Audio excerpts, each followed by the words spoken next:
muy, pero muy buenas noches para todos los que nos acompañan en la noche de hoy en estas aulas abiertas de investigación. Nos encontramos en esta noche en nuestra octava sesión.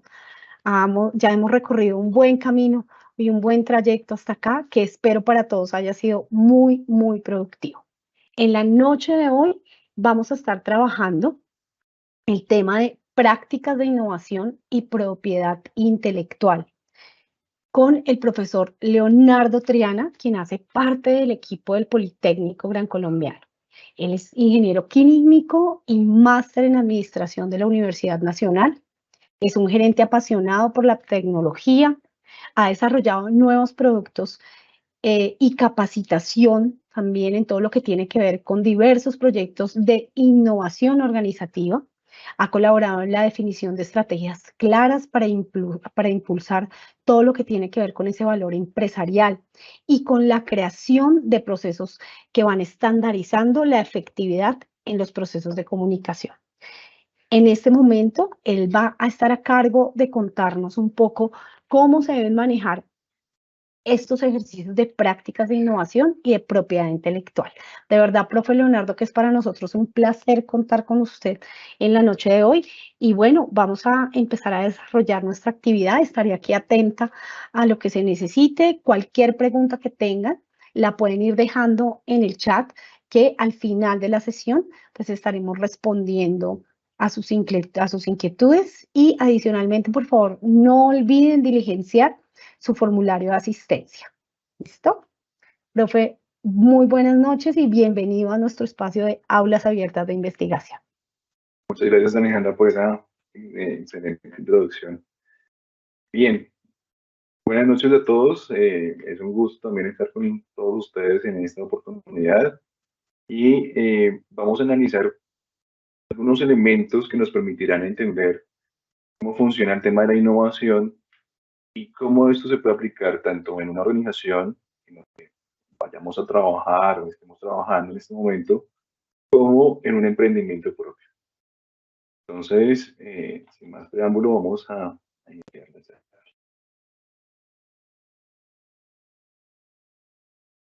Quisiera iniciar con un caso, un ejemplo, que es este, que se ha vuelto muy popular en los últimos días, que es el Titanic.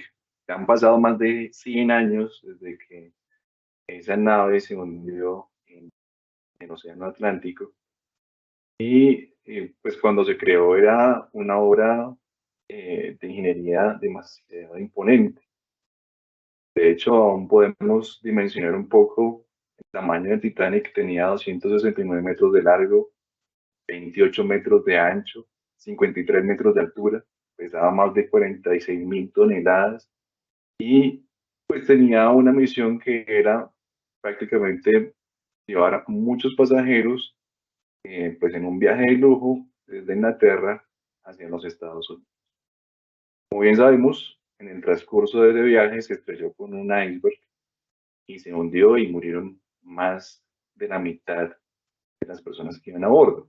De los 225 pasajeros, solamente sobrevivieron 705. Y pues ahí vemos algunas estadísticas de quiénes, en qué clases eh, iban los pasajeros y cuántos se salvaron por clase. Pero podríamos preguntarnos cómo todas estas personas hubieran podido salvarse, sobrevivir.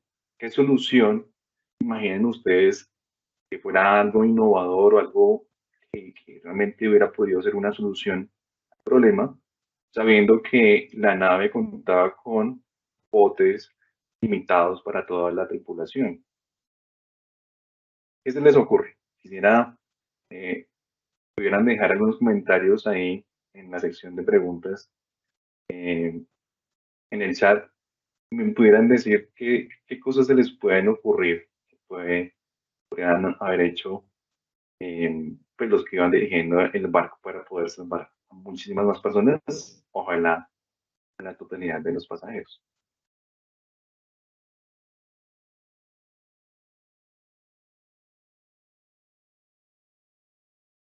Bueno, mientras lo piensan y mientras lo van escribiendo, quisiera comentarles que efectivamente 60 años antes, un barco naufragó más o menos en la misma zona. Y ese barco llevaba un aproximado de 200 personas y más del 90% de las personas sobrevivieron. ¿Qué hicieron? Bueno, ahorita les comento qué fue lo que hicieron. Pero por el momento quisiera mencionarles una de las razones por las que no pudieron encontrar una solución a este problema es algo que se llama el sesgo cognitivo. Este psicólogo, llamado Karl Dunker, un psicólogo alemán, definió por primera vez lo que se llamaba la fijación funcional. Y él hacía un experimento en donde ponía una caja llena de clavos, una vela y unos fósforos. Y el objetivo del experimento era que el usuario pudiera pegar la vela a la pared, encenderla y que no chorreara cera al piso. Lo que sucedía era que las personas pues intentaban diferentes tipos de soluciones, como prender la vela, tener algo de la cera derretida, intentar pegarla a la pared, tal vez usaban los clavos buscando pegar la vela a la pared, pero ninguno de esos métodos realmente funcionaba porque algunos o chorreaban el piso o dañaban la pared o demás. La fijación funcional, de acuerdo a lo que definía este psicólogo, básicamente es un bloqueo mental que impide utilizar un objeto de una manera nueva para resolver un problema. En este caso, cuando se entregaba la caja llena de chinches, las personas suponían que la función de la caja era contener los chinches, pero la caja como tal también podría utilizarse para resolver el problema. ¿Y qué solución se plantea?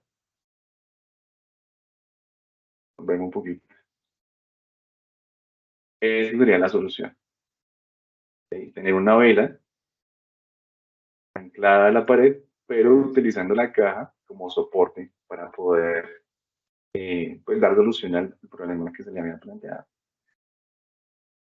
Y en ese mismo sentido, nosotros tenemos unas fijaciones funcionales en todo lo que nos rodea. Pensamos que una bicicleta sirve para transportarnos de un sitio a otro, pero ¿qué otras funcionalidades podríamos sacar de una bicicleta? Podríamos, de hecho, sacar muchísimas otras. Ya tenemos lo que se llama el brainstorming. Brainstorming. Brainstorming es una adaptación del brainstorming que consiste en entender un problema, ponerlo como objetivo principal y entender qué recursos tenemos para solucionar el problema. Volviendo al caso del Titanic, el objetivo principal era salvar a los pasajeros. El objetivo. ¿Qué recursos tenían? Lo más obvio y lo más lógico, obviamente, eran los botes salvavidas. Así que la solución entre los dos puntos sería, pues, llevar a las personas en los botes salvavidas. Pero como bien sabemos, no existían todos los botes necesarios para salvar a todas las personas. Entonces, ¿de qué forma se podrían salvar? Bueno, tenemos el problema, que básicamente es salvar a los pasajeros del Titanic. Y allí, pues, te podemos derivar otro subproblema o posible solución, que es mantener a las personas por fuera del agua. ¿Sí? Si mantenemos a las personas por fuera del agua, pues no se van a ahogar ni se van a enfriar de hipotermia. Entonces, para poder tener a las personas por fuera del agua, ¿qué tenemos que hacer? Pues poner a las personas en un objeto flotante, diferentes objetos flotantes. ¿Cuál era el objeto flotante más grande que podía contener la mayor cantidad de personas? El mismo iceberg. Y volviendo a lo que les comentaba de lo que había sucedido 60 años con otro naufragio similar, las personas que sobrevivieron lo hicieron subiéndose al iceberg con el cual habían chocado. Sin embargo, la fijación mental es que el iceberg es la amenaza, que es la fuente de riesgo.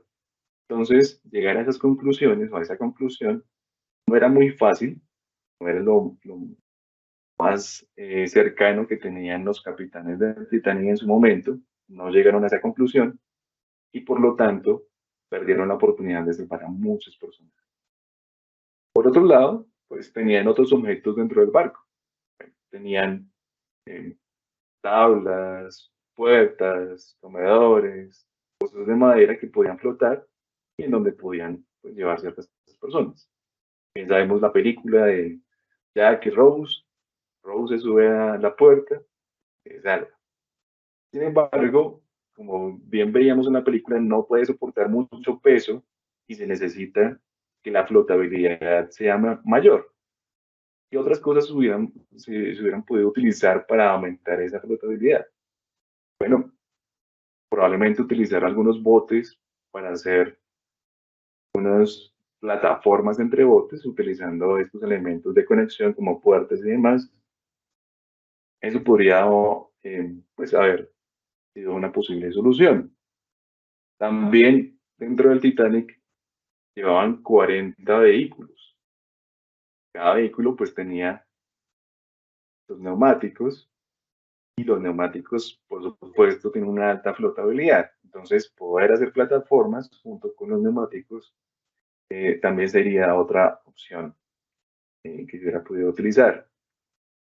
Y también muchos llevaban sus maletas, equipaje, baúles, etcétera, porque el viaje era bastante largo y seguramente todos esos elementos tenían una flotabilidad alta. Entonces, si pudieran utilizar para, obviamente, crear plataformas o formas para que las personas no cayeran dentro del agua y sufrieran ese frío, eh, también podría ser otra opción de solución. Entonces, en realidad tenían muchas herramientas para poder encontrar soluciones al problema al que estaban enfrentando. Sin embargo, sabemos que solamente tuvieron 2 horas 40 minutos para solucionar el problema. Y ante la presión y ante la falta de información, porque muchos pues, no pensaban que se fuera a hundir el Titanic, pues perdieron tiempo valioso y pues sabemos las consecuencias de eso. Sin embargo, nosotros, con un poco más de tiempo, podemos encontrar soluciones viables a problemas puntuales.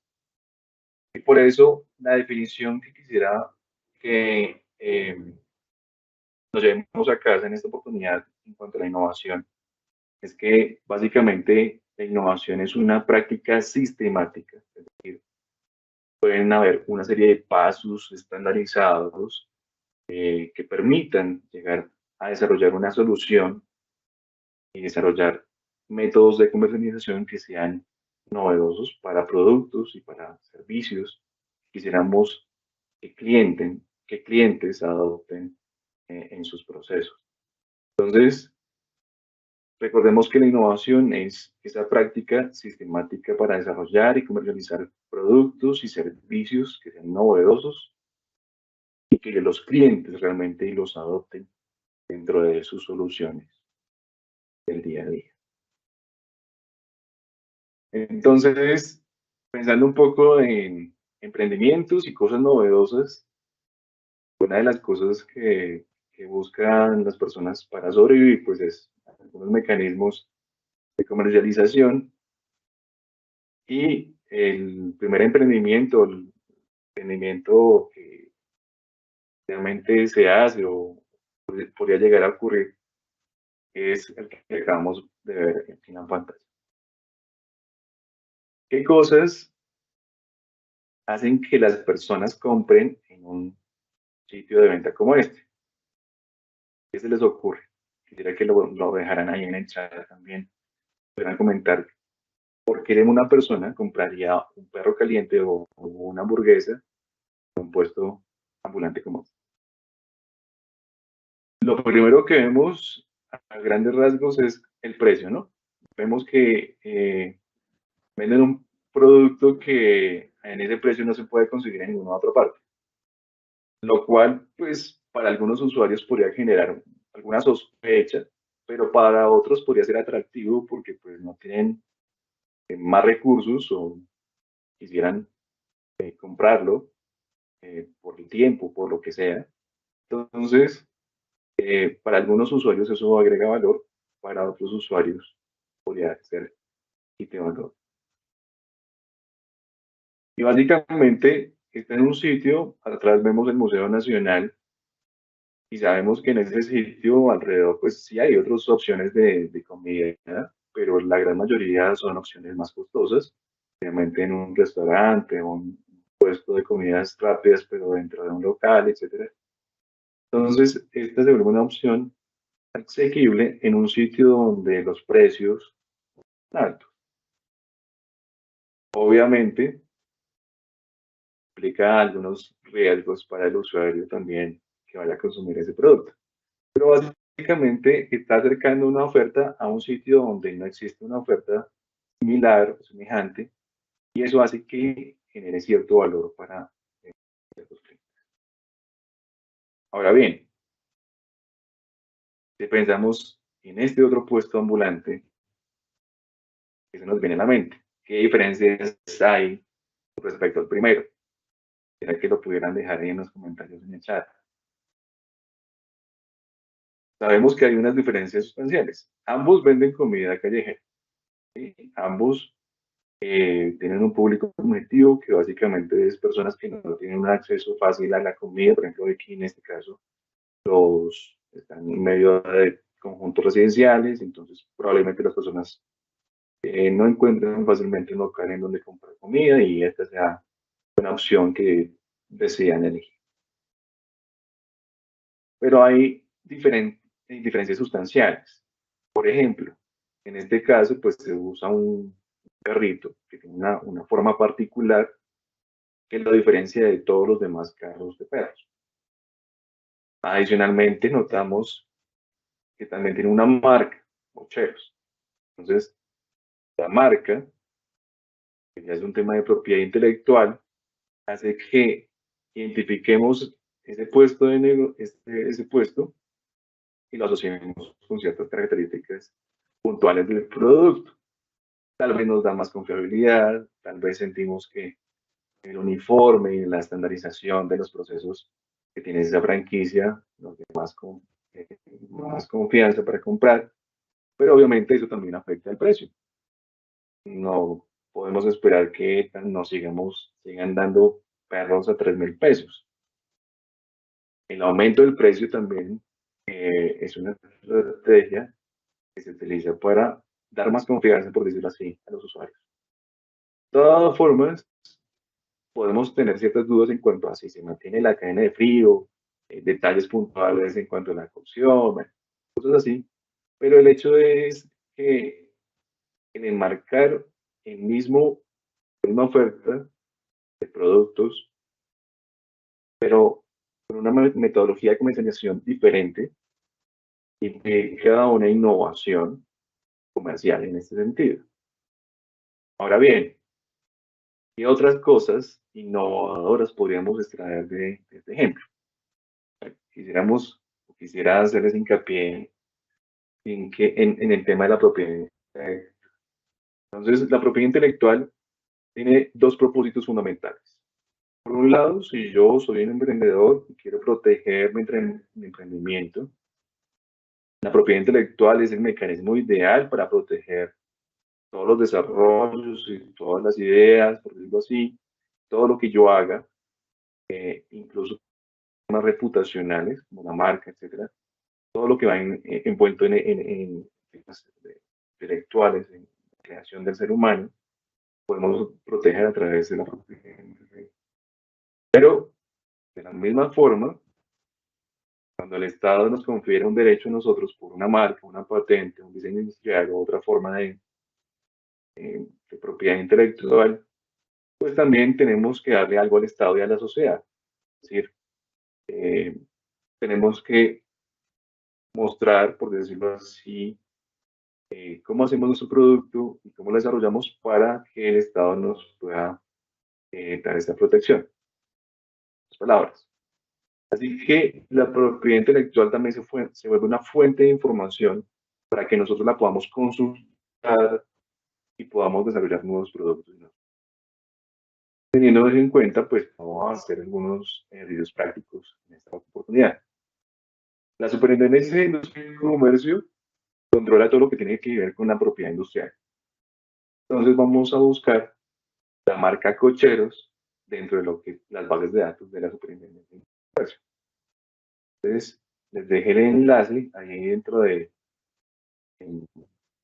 la presentación y nos lleva a la base de datos de la Superintendencia de Industria y Comercio. Como veíamos en la presentación, la Superintendencia de Industria y Comercio protege patentes, modelos y trazados electrónicos, que tienen que ver con marcas, signos distintivos y todo lo que tiene que ver con diseños industriales.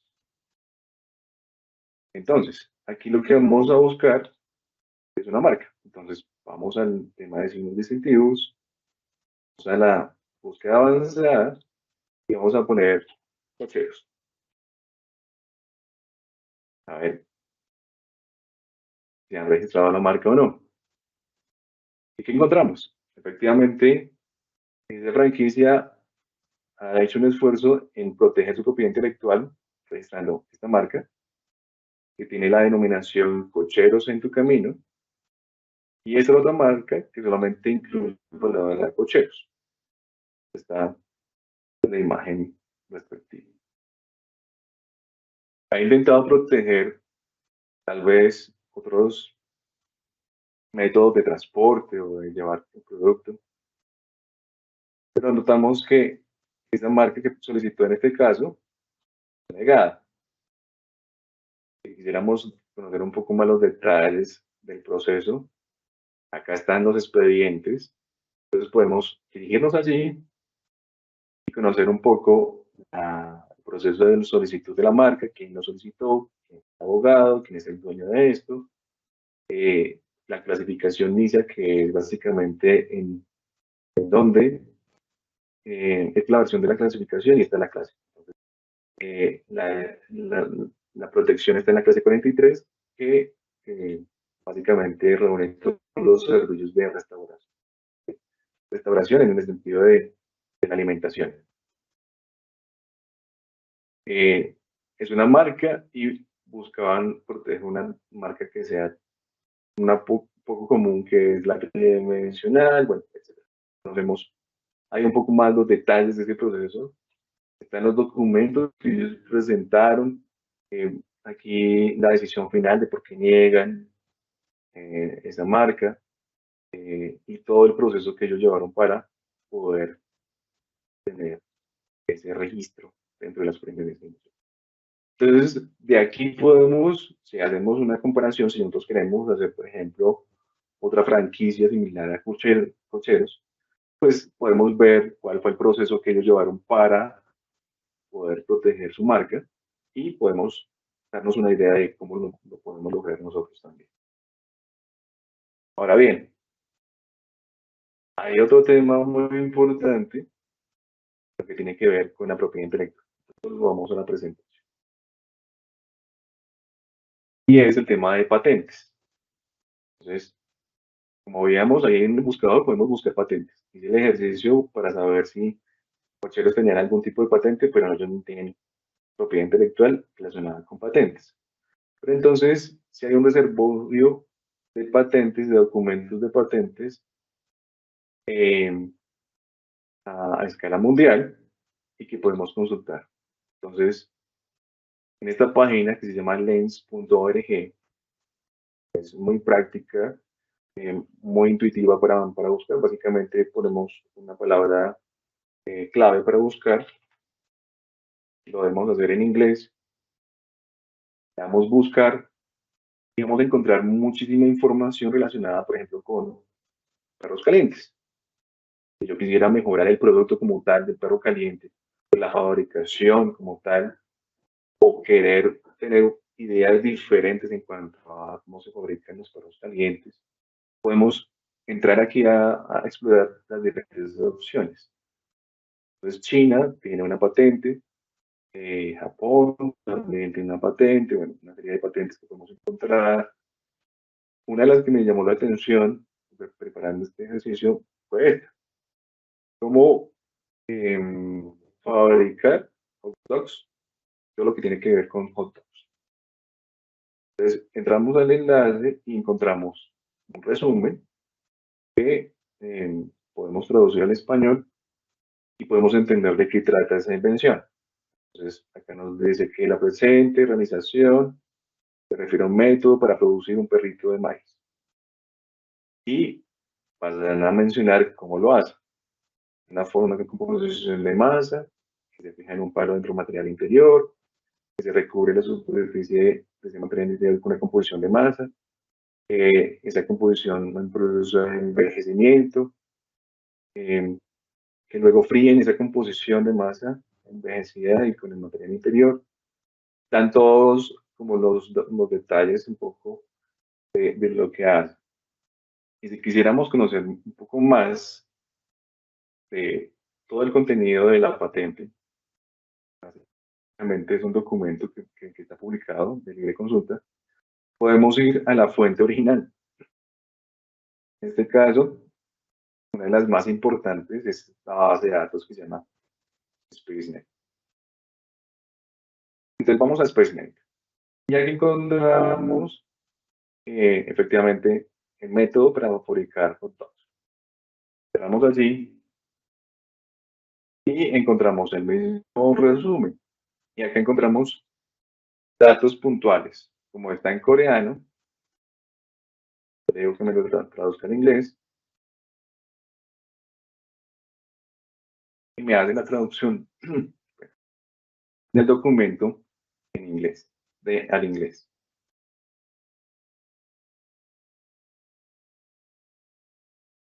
Entonces encontramos toda la descripción, nos dice exactamente cómo funciona, cuáles son los problemas que está solucionando. Entonces,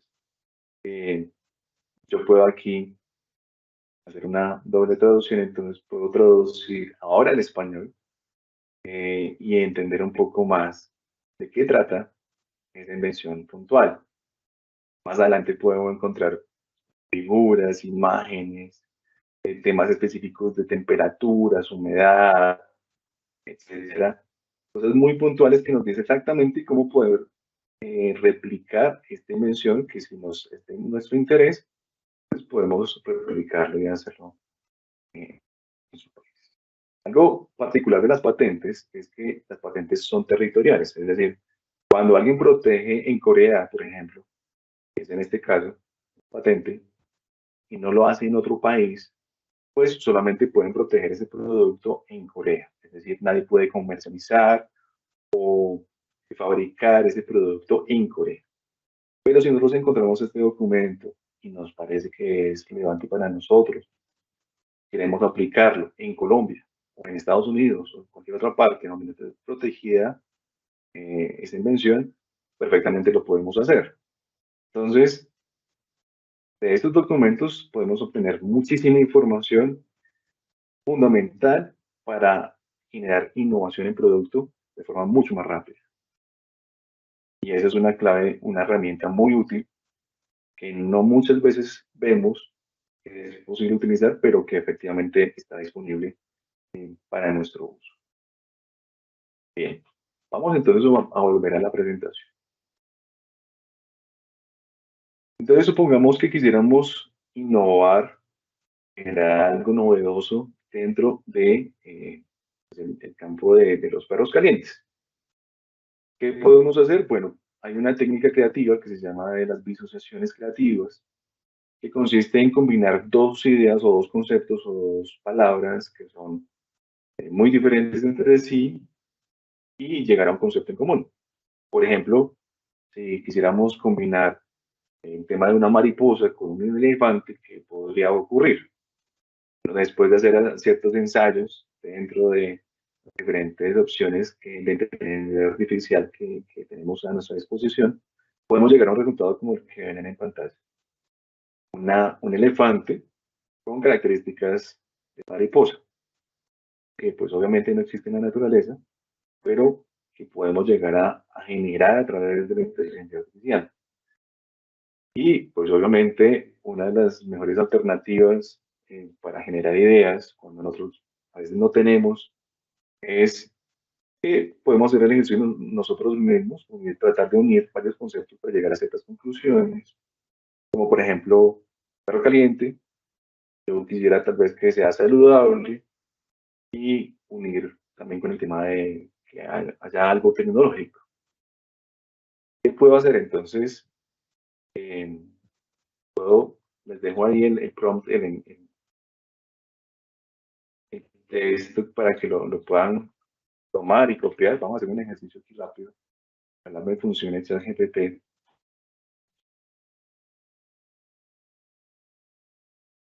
Y vamos a ver qué nos da como respuesta al poner esta orden. Básicamente estoy diciendo al ChatGPT que va a jugar el rol, a desempeñar el rol de un ideador de un negocio. Y quiero que le dé una idea de negocio combinando o asociando las siguientes tres palabras. Perro caliente, salud o saludable y algo relacionado con tecnología. A ver qué nos da.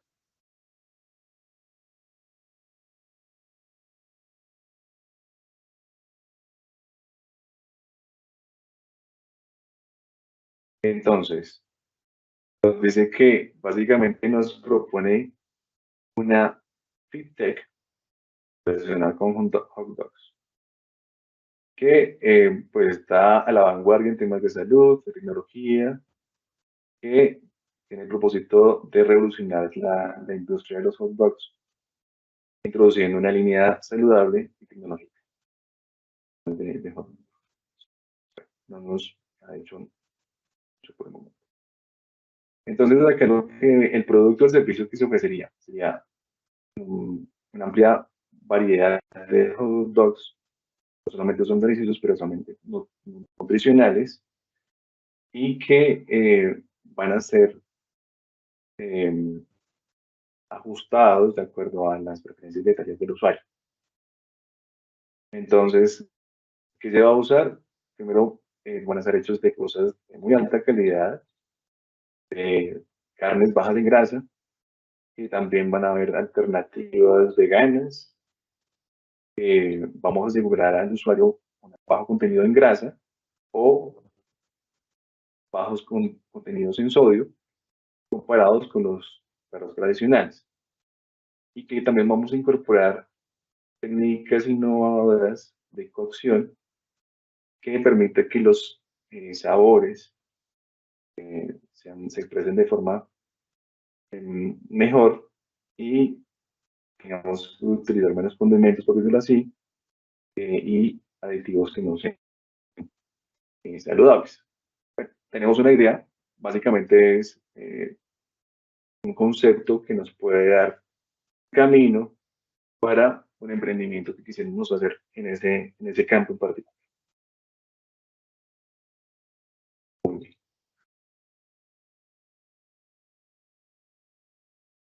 Volvamos a la presentación. Listo.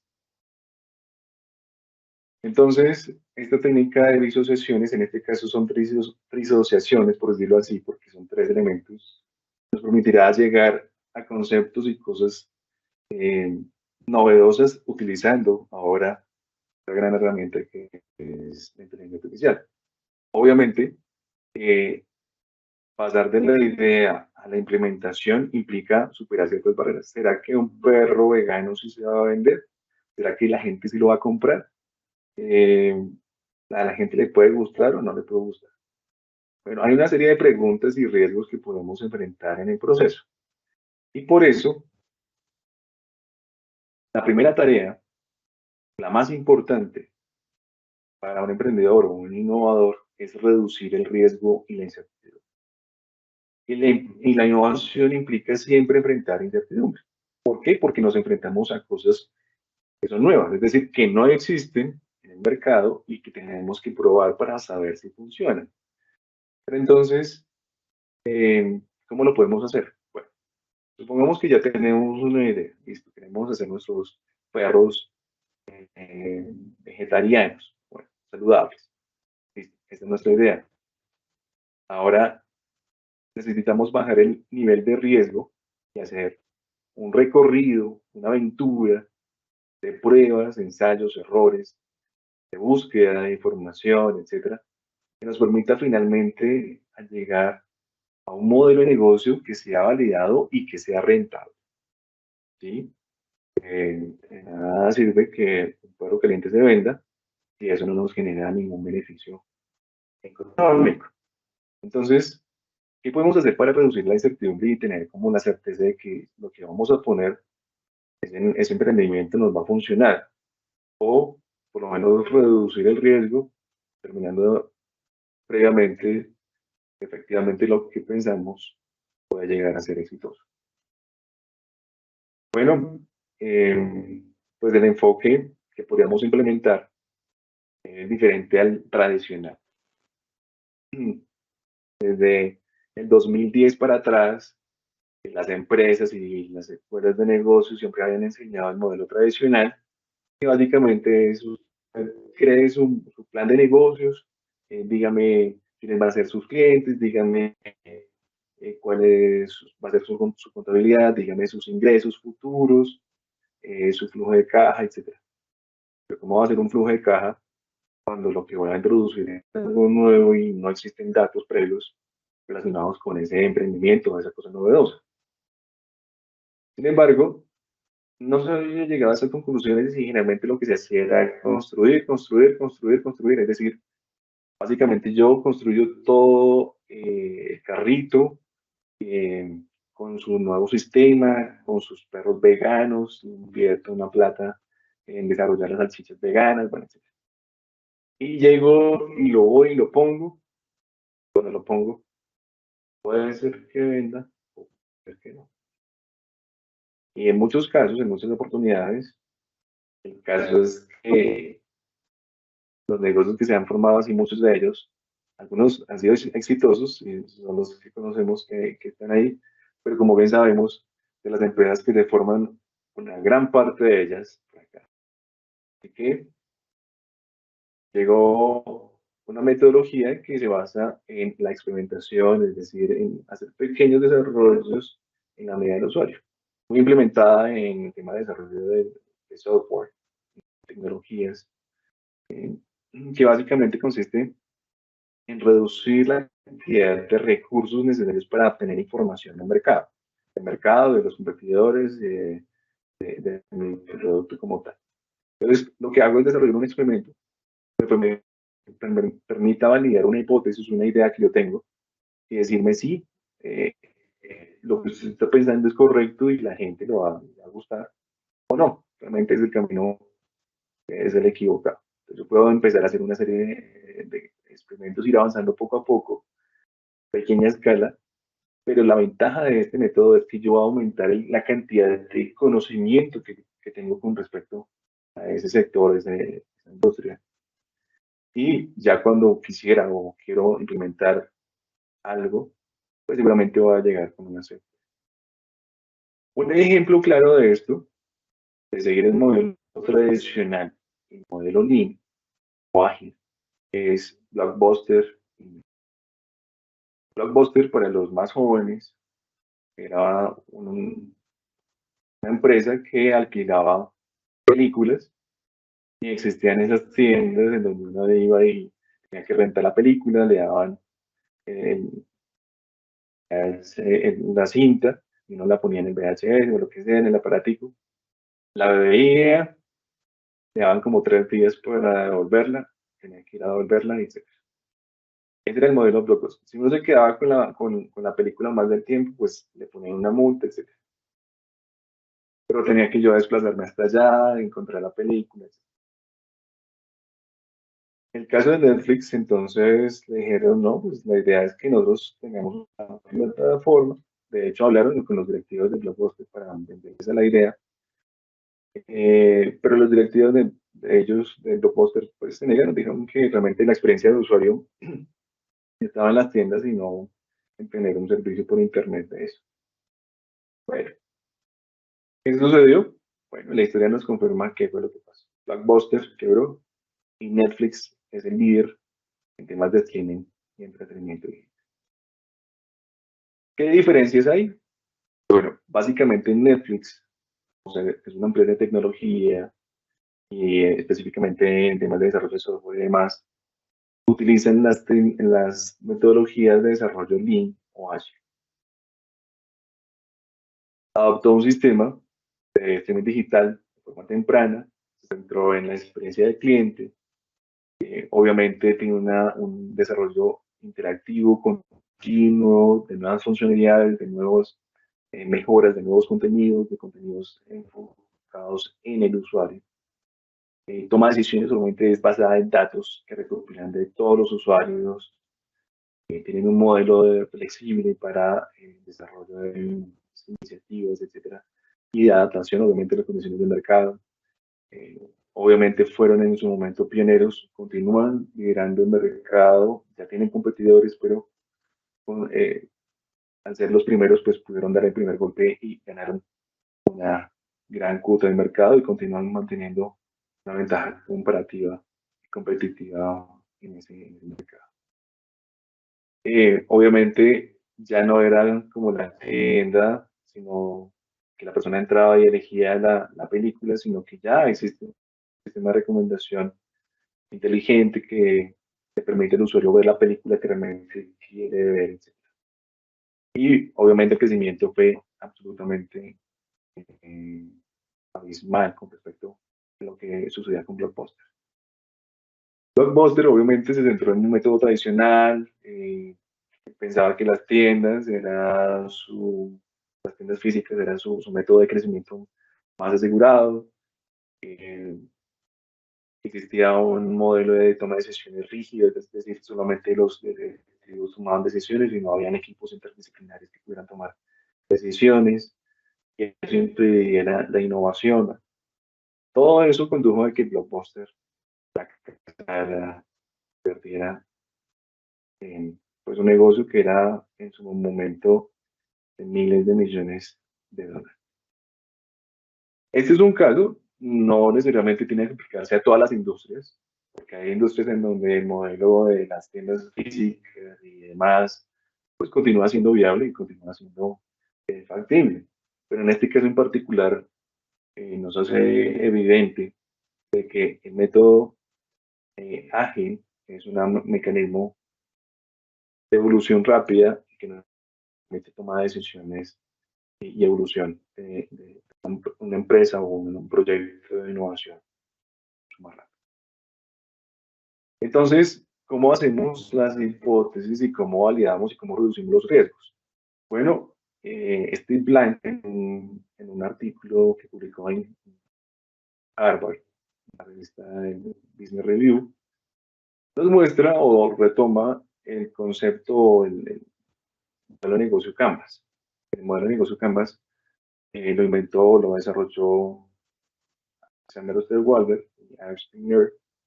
Y ahí básicamente tenemos una fotografía del negocio en su totalidad.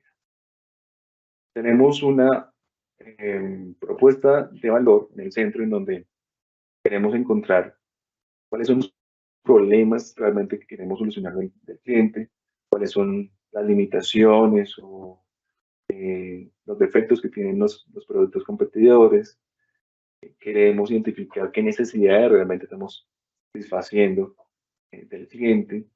Queremos encontrar un producto que sea lo más básico posible, pero que tenga una funcionalidad que me permita venderlo a un cliente final que él esté dispuesto a pagar. Entonces, ¿cuál es la forma más básica, más simple, por la cual alguien estaría dispuesto a pagarme por ese producto o por ese servicio? Y pues obviamente necesito identificar cuáles son mis clientes objetivo, qué relación quiero tener con mis clientes objetivo, qué canales de comunicación voy a tener o cómo me voy a relacionar con esos clientes objetivo y cómo va a llevar mi oferta de valor a esos clientes. Y por otro lado, están los recursos. Entonces, pues para poder vender un talk vegano o saludable, pues tengo que hacer una serie de actividades previas, ¿no? Desde encontrar el proveedor de salchichas veganas hasta tener que ir y venderlas, prepararlos, etcétera. Todas las actividades de comercialización, de comunicación, etcétera. ¿Qué actividades clave tendría que yo ejecutar para llevar a cabo ese negocio? ¿Qué recursos tengo? ¿No? Si yo tengo algún dinerito ahí guardado que me puedo comprar, me toca empezar en mi casa haciendo los perros. Bueno, ¿qué recursos dispongo yo en ese momento para poder ejecutar esa oferta de valor? ¿Y qué aliados estratégicos? Desde los proveedores de materias primas hasta otro tipo de aliados que nos pueden aportar capital. ¿Sí? ¿Y qué actividades se ejecutarían esos actores clave? Y un tema de cuáles van a ser nuestras ganancias y cuáles van a ser nuestras salidas de dinero. Tener eso muy claro. Entonces hay una serie de preguntas que nos plantean allí para que nos hagamos previamente antes de salir y tengamos una suposición. Entonces, ¿qué es lo que quiero entregar a mi cliente? Un perro caliente con una oferta saludable y valor nutricional. Entonces, ¿será que él está dispuesto a pagar por esa oferta de valor? Tenemos que preguntarnos. Y puedo empezar a tener una serie de hipótesis o de suposiciones con respecto a lo que voy a hacer. Y esas suposiciones tengo que ir a revisar si ciertas. Entonces, en pocas palabras, estamos manejando tres riesgos fundamentales que estamos buscando reducir. Primero, que los clientes estén realmente interesados en lo que vamos a hacer, lo que vamos a introducir al mercado. Entonces, tenemos el riesgo de deseabilidad. ¿Sí?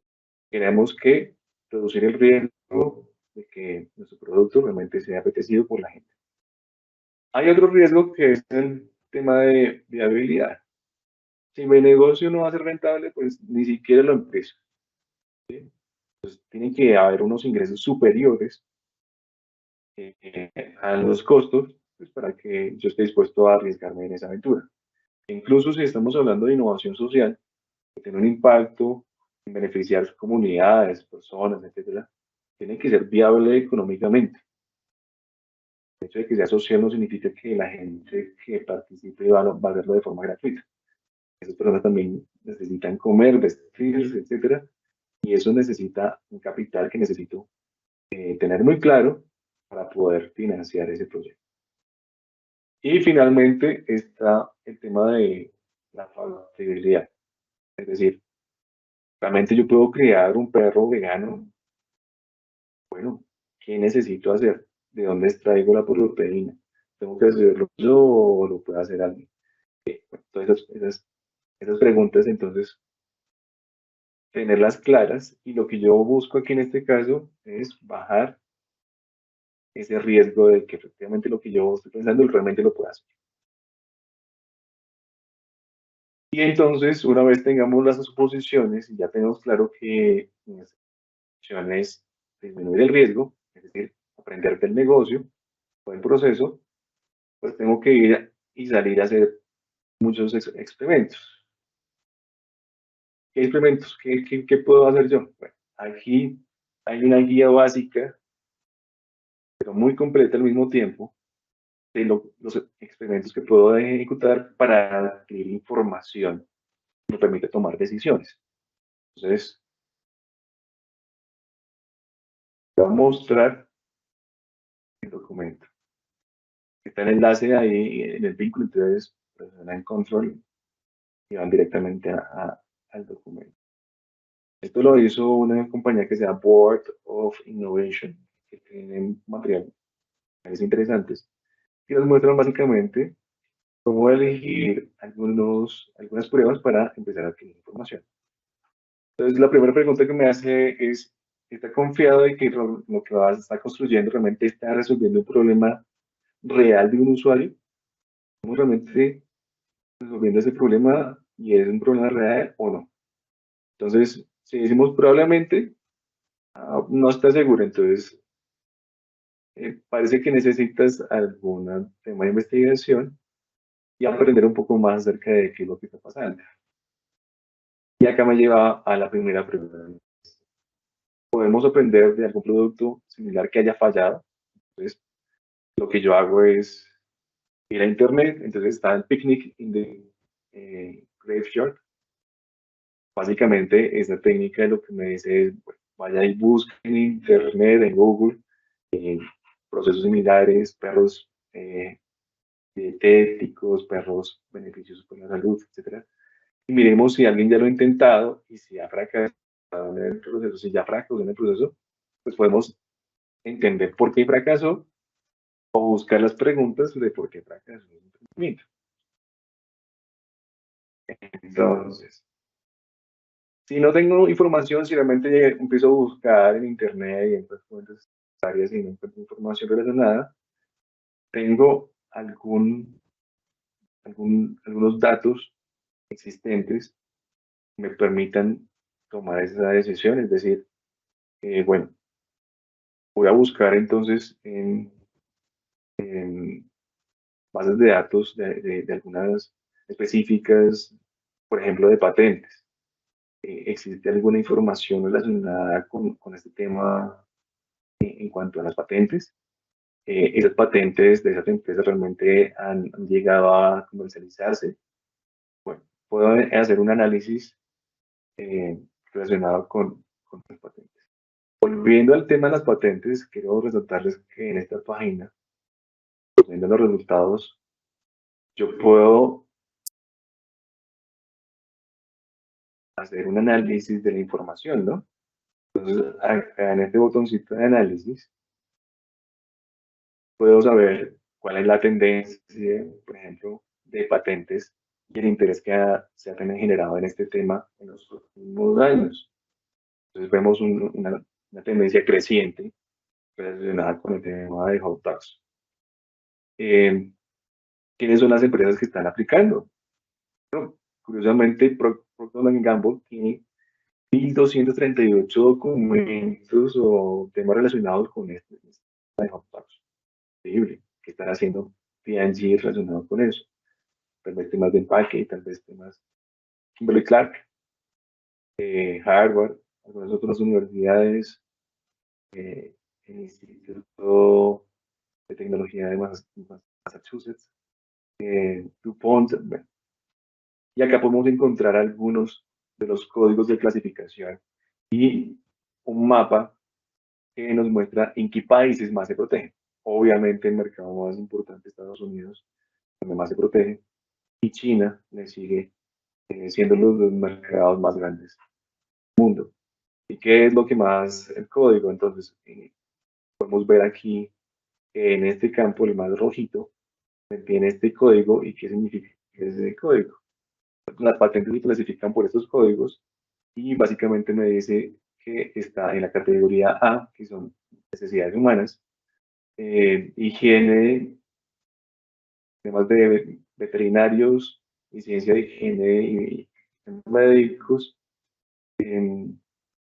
Entonces acá habla acerca de terapias específicas, temas químicos, composiciones químicas y particularmente agentes antineoplásticos. ¿Por qué se está investigando en este tema particular? Seguramente eh, está relacionado con enfermedades que genera el consumo de perros calientes, ¿no? O algunos materiales que se pueden utilizar. Bueno, puede ser una cantidad de variables posibles, pero nos da una idea de que se está investigando de cuáles son los temas más importantes.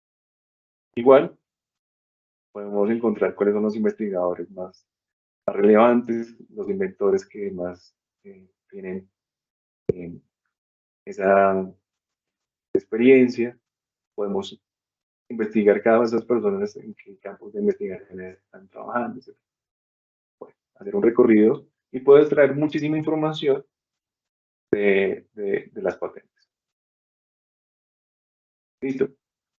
Entonces, básicamente, este es un flujo, no voy a tener a analizar las herramientas, porque en las diapositivas que se les enviará, encuentran el complemento, que es básicamente esos experimentos que son y cómo se pueden implementar. Pueden darle clic igual y encuentran la guía de validación. Entonces, eh, está lo que les mencionaba ahorita, algunos datos puntuales, nos ubican algunas de estas cosas, nos habla de las hipótesis o las suposiciones que hacemos, algunos, algunas herramientas particulares,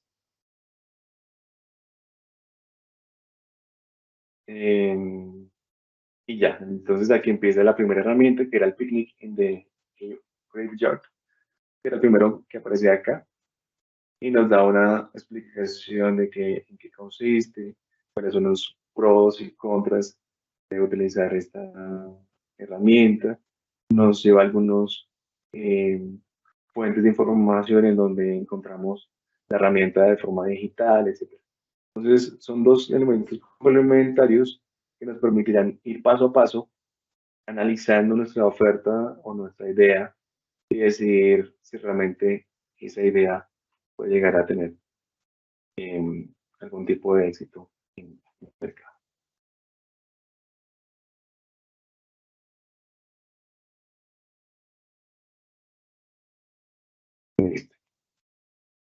Entonces, una vez que ya he validado todas mis hipótesis, ya he hecho todos los experimentos, tengo la información y estoy seguro de que lo que voy a hacer va a tener una probabilidad de éxito muy alta.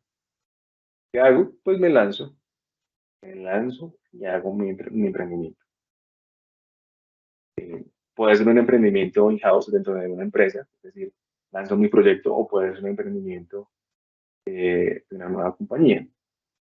Entonces, ¿qué sucede una vez que yo valido el negocio? ¿Qué sigue? Pues hay una teoría que básicamente se basa en la teoría de la evolución, pero aplicado a las empresas. Entonces, ¿qué podemos decir de forma rápida en cuanto a qué tanto va a crecer su emprendimiento? Bueno, si ese emprendimiento está en una industria que en general está en alto crecimiento, es decir, por ejemplo, en Colombia en alto crecimiento está el tema todo lo que más desarrollo de software. Listo. Es una tendencia de crecimiento alto, es decir, que mi emprendimiento probablemente también va a crecer al mismo ritmo, a un ritmo similar a lo que hace la industria, y que vamos a enfrentarnos a una serie de crisis de crecimiento mucho más rápido que en otras industrias, por ejemplo, relacionadas con la comida o con cosas que son mucho más estándar y que no cambian mucho en el tiempo. Entonces, estamos en una primera etapa en donde la edad de la organización es joven y el tamaño de mi empresa o de la organización es pequeña. Entonces, estamos en esta primera etapa. ¿Sí? Dependiendo entonces de la industria en la que yo elija. Si yo quiero que mi emprendimiento sea un emprendimiento que me dé muchos resultados económicos en un corto plazo, pues en qué industria quiero estar. Una industria de alto crecimiento. Pero si mi objetivo es de largo plazo, construir una base sólida, etcétera, no tengo mucho afán en crear riqueza, sino más bien tener un negocio mucho más estable, etcétera, pues le apunto a una industria que crezca, pero que no sea un crecimiento tan abrupto. Y pasamos en esta teoría a la evolución como tal de la organización. Entonces, en una primera etapa está el emprendedor que lidera todos los aspectos de la empresa, es decir, el que lava, cocina y plancha, el que lleva la contabilidad, el que va y compra el tinto, el que hace el producto, el que va y lo vende, hace todo en la empresa. Entonces, La función principal del emprendedor, obviamente, crear su producto y venderlo, pero se le añaden una cantidad de actividades que lo agotan y llega a un punto en donde los fundadores de ese emprendimiento tienen una crisis de liderazgo. Es decir, ya no aguantan llevar tantas cargas administrativas y necesitan que alguien tome la dirección y se encargue de esa parte de la gestión. Puede ser que el emprendedor sea bueno creando el producto, probando cosas nuevas, etc. Pero el tema de la comercialización, de la contabilidad, de contratar personal, no se ve muy bien. Entonces necesita que alguien se haga cargo de eso. Entonces llega un momento en donde el negocio está dando, pero la carga es muy grande y necesita llegar al gerente. Entonces, el gerente obviamente hace crecer el negocio, organiza las cosas si lo consigue, ¿no? Y hace que la empresa siga creciendo. Pero entonces, hay un tema de autonomía. ¿Qué tanto vamos a dejar que el gerente tome decisiones sobre la empresa? Y hay una crisis ahí importante. Y adicional, hay empleados que empiezan a manejar ciertas unidades, que se vuelven gerentes en la capa media, y que ellos tienen mucha idea, entonces los del proceso de la fabricación y de todas esas cosas, entonces se va dejando ahí un conocimiento muy específico en los empleados y los gerentes de ciertas unidades que hace que exista una crisis de autonomía, es decir, que las personas ya quieren empezar a tomar sus propias decisiones. Entonces, o entramos en la etapa de la delegación, es decir, efectivamente esas personas tengan la autoridad, que puedan controlar sus unidades, que si tienen algún proyecto interesante lo puedan ejecutar, etcétera. Pero llega un punto en donde, listo, un gerente quiere llevar a la organización de Colombia a Perú. Bueno, son mercados más o menos similares, pero Perú tiene sus cosas particulares. Y se empieza a expandir a otros países mucho más diferentes, muy diferentes. Por ejemplo, no sé, quiere vender perros calientes, pero en la India, en donde la gente considera las vacas sagradas y demás, pues obviamente el tema de tratar la carne y demás y el producto como tal tendría que tener unas adaptaciones específicas para el mercado regional eh, poderla satisfacer. Entonces empiezan a haber gerentes regionales en diferentes unidades que tienen cierta autonomía. Pero entonces hay una desconexión entonces después dentro de esas unidades y no hay una comprensión entre las mismas unidades que manejan el mismo producto. Entonces tenemos que agrupar todo en líneas de productos y tener gerente regional. Y finalmente llegamos a la etapa de la colaboración, en donde pues ya tengo constituida la empresa, pero hay unos problemas que todas las unidades tienen y que nadie resuelve. Entonces necesito eliminar las barreras burocráticas y empezar a trabajar con la gente para solucionar esos problemas de forma conjunta y realmente que las unidades que están en diferentes partes del mundo realmente se colaboren entre ellas. Y que sigue, pues seguramente van a seguir muchas otras crisis en la medida que la empresa siga creciendo y siga afrontando los cambios del entorno. Pero entender en qué etapa se encuentra la empresa en donde yo trabajo o el emprendimiento que yo tengo, me permite prepararme para la crisis, entenderla y saber cómo. Entonces les dejo la referencia, es un artículo muy interesante de la revista Harvard Business Review. Seguramente lo encuentran en la web. Les permite, los invito a que lo puedan. Bueno, esta era la charla que quería compartirles para que tuvieran una visión un poco más amplia de lo que es la innovación y las herramientas fundamentales, tanto en temas de innovación, como en temas de propiedad intelectual, para poder crear nuevos productos y procesos. Profe Leonardo, de verdad, muchísimas gracias por esto. Creo que son temas para muchos de nosotros pues muy nuevos y que nos llevan también a ubicarnos desde los procesos de innovación en nuevos lugares y con nuevas miradas. Adicionalmente, esto de reconocer toda la tecnología que hay detrás de esto y todas las ayudas que podemos encontrar, pues es muy, muy valioso y creo que para nosotros va a ser de verdad provechoso todo lo que nos ha contado en esta charla y que nos ha dejado ahí como con las ganitas de pensarnos un poco hacia dónde nos vamos dirigiendo, ¿no? Cuando hablamos también de estos procesos de investigación, digamos que lograr anclar y reconocer esas alternativas para cuando nos planteamos un negocio nosotros, para cuando tenemos una nueva iniciativa, ya sea como lo decía su merced de lo social o desde lo empresarial, pues definitivamente nos dio grandes herramientas y se lo agradecemos muchísimo.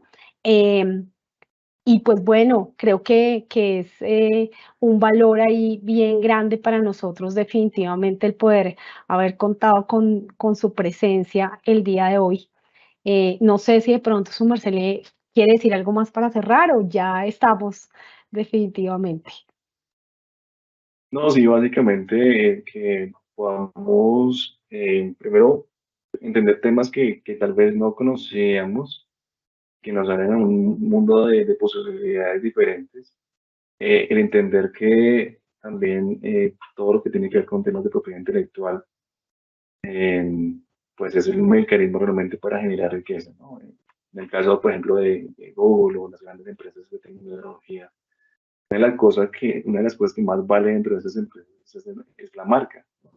El saber que uno inconsciente o conscientemente, cuando buscar algo, lo primero que pone es Google, eh, ese top of mind de esa La marca. marca. Así que muchos otros buscadores que pueden llegar a ser muy buenos, pues ni siquiera los consideremos y vamos directo a, a la fuente. Entonces, eh, entender que la reputación y la marca, el desarrollo, por ejemplo, de software, en el caso de Google, todo lo que tiene que ver con los temas de generación de nuevos productos.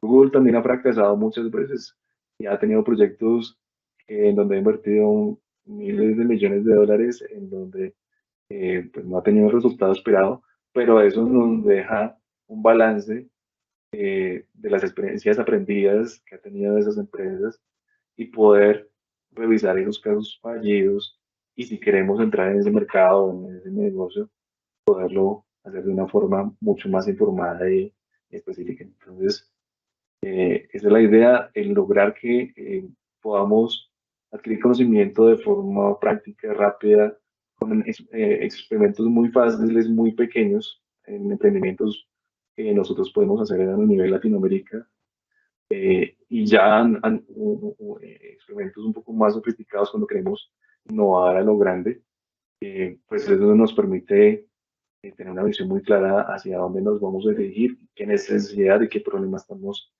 solucionando de los usuarios y los clientes. Sí, completamente. Además, eso que dice su merced, innovar en lo grande, a lo grande completamente, esto es darnos esa espinita para empezar a buscar y a generar nuevas acciones y ver estos procesos de innovación también desde otro lugar, que creo que es completamente clave. De verdad que le agradecemos muchísimo su participación el día de hoy. Y bueno, no me resta más que invitarlos a nuestra siguiente aula abierta. Nuestra siguiente aula abierta será el 27 de julio.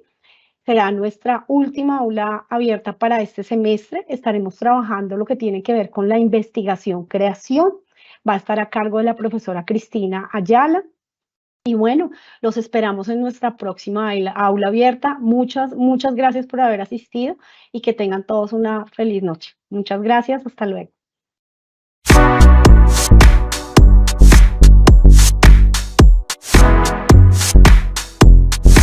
Politécnico Gran Colombiano.